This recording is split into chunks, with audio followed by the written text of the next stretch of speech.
Добрый вечер всем. Честно говоря, если я знал бы, что так меня будут встречать, может, свою кандидатуру быстрее.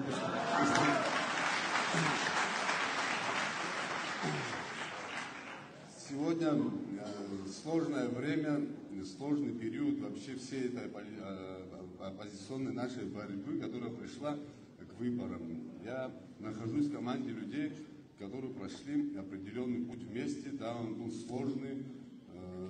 Может, кто-то нас не понимал, кто-то понимал, поддержка была не такая сильная, но сегодня наблюдается совсем другое. Ощущается, что народ наш понял, где правда, кто напротив нас стоит.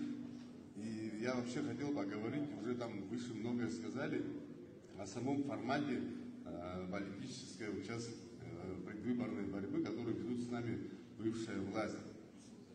Не совсем все происходит честно. Люди, которые стоят напротив нас, ничего не предлагая нам с вами, пытаются навязать своего кандидата нам извне. Это не совсем, наверное, подходит абхазскому народу, когда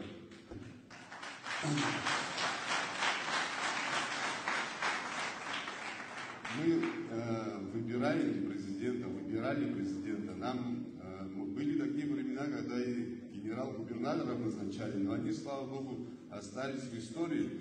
Я надеюсь на то, что абхазский народ сделает правильный выбор, и мы отстоим свои интересы вместе с вами.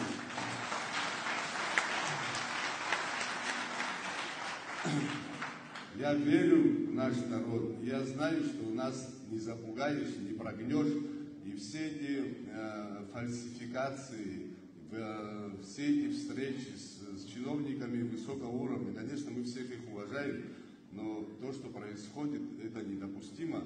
Я надеюсь, что 15 февраля мы придем и покажем, что абхазский народ вместе сам решает свою судьбу.